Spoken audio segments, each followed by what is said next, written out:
मिळालंच पाहिजे कोण म्हणतो देणार नाही त्याशिवाय राहणार नाही।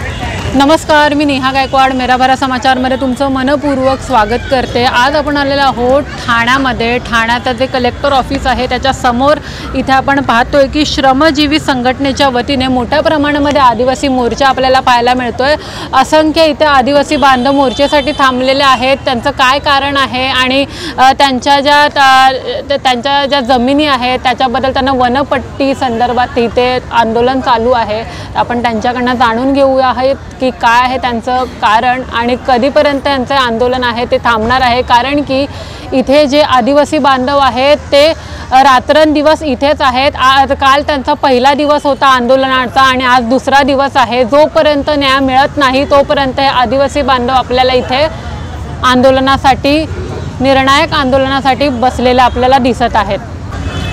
पिढ्यानपिढ्या आम्ही ज्या जमिनीवर राहते ती जमीन आमच्या कब्जात आमच्या मालकीची असून सुद्धा आम्हाला त्याचे पट्टे दिले जात नाहीत आणि त्या जमिनीवर शेती करून आमच्या कुटुंबाचा उदरनिर्वाह करतो आम्ही। जोपर्यंत आम्हाला सरकार वनपट्टे देत नाही तोपर्यंत आम्ही इथून हलणार नाही। तसेच ज्या नवीन नवीन योजना येतात ज्या आमच्या आदिवासींसाठी ज्या नवीन माझी लाडकी बहीण ही योजना आलेली आहे, परंतु त्या योजनांचा लाभ इतर लोकांना भेटतो, आमच्या आदिवासी महिलांना भेटत नाही। ते प्रत्येक पुराव्यापासून वंचित आहेत। त्यांचे आधार कार्ड नाहीत, त्यांना रेशन कार्ड नाही आहेत, त्यांचे वोटिंग कार्ड नाहीत। अशा पुरावे नसल्यामुळे ते वंचित आहेत आणि त्यांना या योजनेचा लाभ मिळत नाही। मग कधीपर्यंत तुमचं आंदोलन हे कायम असणार आहे, काय सांगाल? जोपर्यंत आम्हाला वनपट्ट्याचे वनपट्टे देत नाही तोपर्यंत आम्ही आंदोलन करू। आणि सरकारने जर तुमचे हे मागण्या आहेत त्या पूर्ण केल्या नाहीत तर तुम्ही सरकारला काय इशारा द्याल?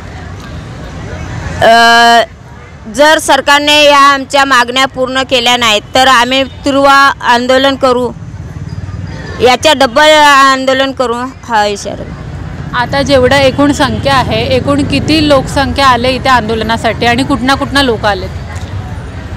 आता इथे मीरा भाईंदर आणि ठाणे तालुक्याचे लोक आहेत, 1529 लोक आहेत।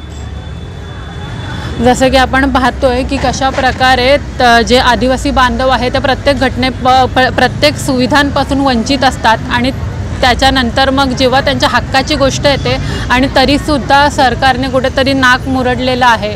तर आपल्यासोबत संघटनेचे अध्यक्ष आहेत, आपण त्यांच्यासोबत सुद्धा संवाद करणार आहोत। तर काय सांगाल, कधीपासून आंदोलन आहे आणि काय आहेत मागण्या?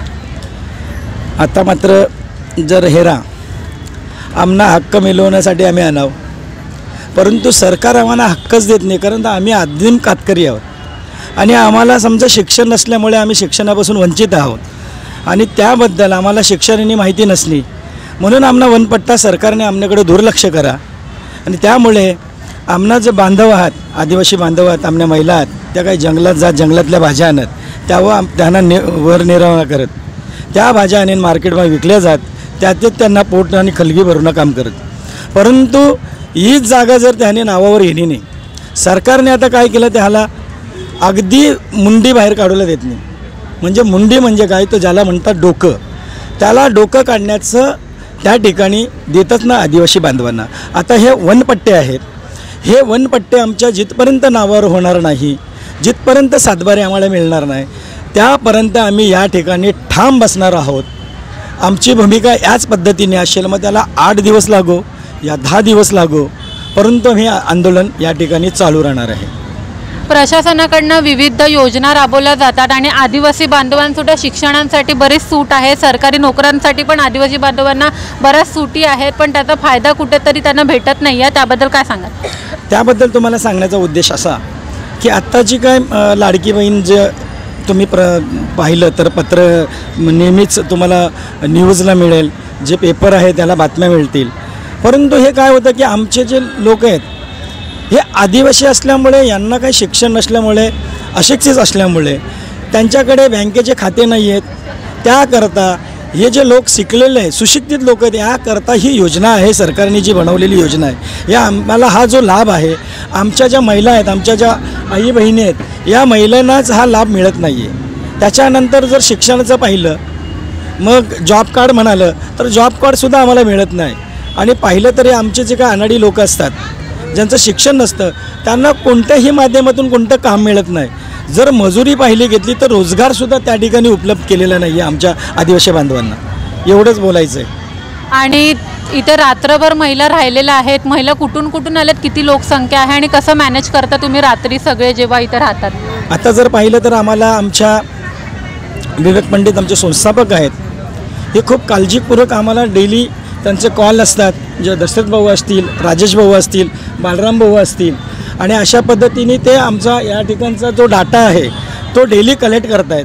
आणि त्या ठिकाणी चांगल्या पद्धतीने पोलीस या ठिकाणी रात्री 35 पोलीस होते. त्याकरता आम्ही या ठिकाणी आमचं जे पारंपरिक जे नृत्य आहे ते या ठिकाणी सादर करून आमचा जो आमचा उत्सव आहे तो इथं सादर करतो.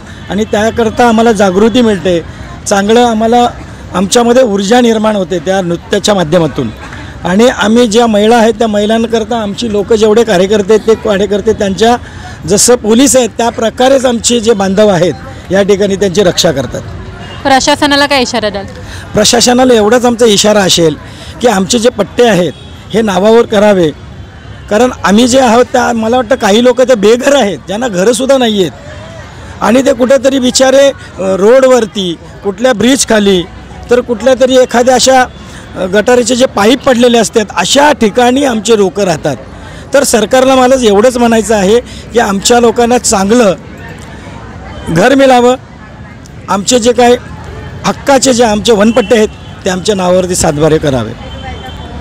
जसं की आपण पाहिलं की कशा प्रकारे जे आदिवासी बांधव आहेत प्रत्येक गोष्टीतून वंचित असतात आणि तरीसुद्धा अजूनपर्यंत त्यांना न्याय मिळाला नाही. आज दुसरा दिवस आहे त्यांच्या आंदोलनाचा. रात्रभर ही बांधव इथेच होती आणि त्याच्यानंतर मग अजूनपर्यंत त्यांना कुठेतरी आशा आहे की काही दिवसात आम्हाला न्याय मिळेल आणि जर न्याय मिळाला नाही तर इथे ते तीव्र आंदोलन करणार आहे. अशाच नवनवीन अपडेटसाठी आपल्यासोबत जोडून राहा. नेहा गायकवाड, ठाणे.